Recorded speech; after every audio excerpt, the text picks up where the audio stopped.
तो नमस्ते दोस्तों।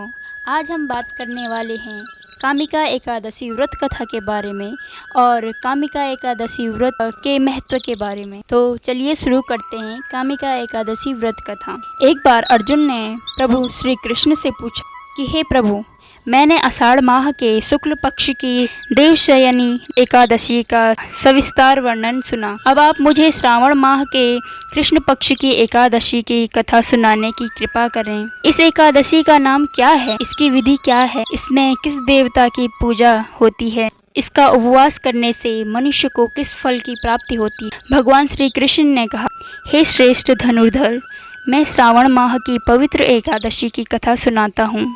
ध्यानपूर्वक श्रवण करो। एक बार इस एकादशी की पावन कथा को भीष्म पितामह ने लोकहित के नारद जी से कहा था। एक समय नारद जी ने कहा, हे पितामह, आज मेरी श्रावण के कृष्ण पक्ष की एकादशी की कथा सुनने की इच्छा है, अतः आप इस एकादशी की व्रत कथा विधान सहित सुनाइए। नारद जी की इस इच्छा को सुनकर पितामह भीष्म ने कहा, हे नारद जी, आपने बहुत ही सुंदर प्रस्ताव किया है। आप बहुत ध्यानपूर्वक इसे श्रवण कीजिए। श्रावण माह के कृष्ण पक्ष की एकादशी का नाम कामिका एकादशी है। इस एकादशी की कथा सुनने मात्र से ही वाजपेय यज्ञ के फल की प्राप्ति होती है। कामिका एकादशी के उपवास में शंख चक्र गदाधारी भगवान विष्णु की पूजा होती है।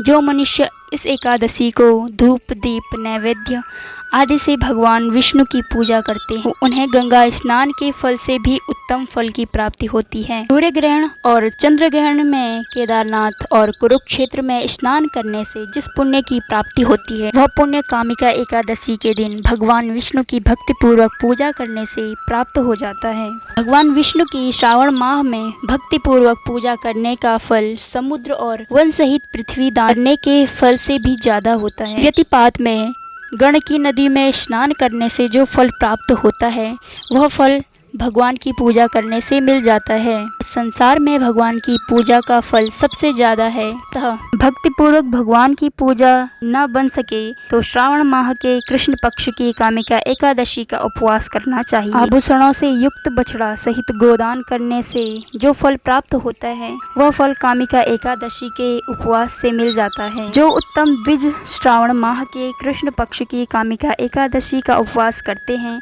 तथा भगवान विष्णु का पूजन करते हैं, उनसे सभी देव नाग किन्नर पितृ आदि की पूजा हो जाती है। इसलिए पाप से डरने वाले व्यक्तियों को विधि विधान सहित इस उपवास को करना चाहिए। संसार सागर तथा पापों में फंसे हुए मनुष्यों को इनसे मुक्ति के लिए कामिका एकादशी का व्रत करना चाहिए। कामिका एकादशी के उपवास से भी पाप नष्ट हो जाते हैं। संसार में इससे अधिक पापों को नष्ट करने वाला कोई उपाय नहीं है। हे नारद जी, स्वयं भगवान ने अपने मुख से कहा है कि मनुष्यों को अध्यात्म विद्या से जो फल प्राप्त होता है, उससे अधिक फल कामिका एकादशी का व्रत करने से मिल जाता है। इस उपवास के करने से मनुष्य को न यमराज के दर्शन होते हैं और न ही नरक के कष्ट भोगने पड़ते हैं। वह स्वर्ग का अधिकारी हो जाता है। जो मनुष्य इस दिन तुलसी दल से भक्तिपूर्वक भगवान विष्णु का पूजन करते हैं, वे संसार सागर में रहते हुए भी इस प्रकार अलग रहते हैं जिस प्रकार कमल पुष्प जल में रहता हुआ भी जल से अलग रहता है। तुलसी दल से भगवान श्री हरि का पूजन करने का फल एक बार स्वर्ग और चार बार चांदी के दान के फल के बराबर है।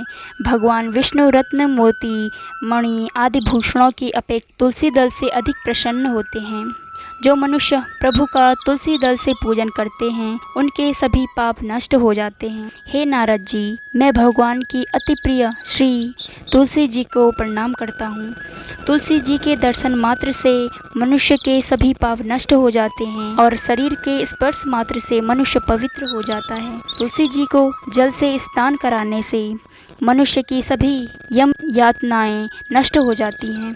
जो मनुष्य तुलसी जी को भक्तिपूर्वक भगवान के श्री चरण कमलों में अर्पित करता है, उसे मुक्ति मिलती है। इस कामिका एकादशी की रात्रि को जो मनुष्य जागरण करते हैं और दीपदान करते हैं, उनके पुण्यों को लिखने में चित्रगुप्त भी असमर्थ हैं।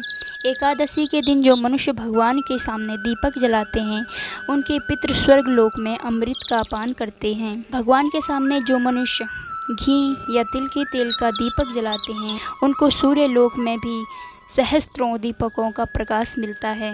कामिका एकादशी व्रत कथा के अनुसार एक गांव में एक वीर क्षत्रिय रहता था। एक दिन किसी कारणवश उसकी ब्राह्मण से हाथापाई हो गई और ब्राह्मण की मृत्यु हो गई। अपने हाथों मरे गए ब्राह्मण की क्रिया उस क्षत्रिय ने करनी चाहिए, परंतु पंडितों ने उसे क्रिया में शामिल होने से मना कर दिया। ब्राह्मणों ने बताया कि तुम पर ब्रह्म हत्या का दोष है, पहले पश्चाताप कर इस पाप से मुक्त हो, तब हम तुम्हारे घर भोजन करेंगे। इस पर क्षत्रिय ने पूछा, इस पाप से मुक्त होने का क्या उपाय है?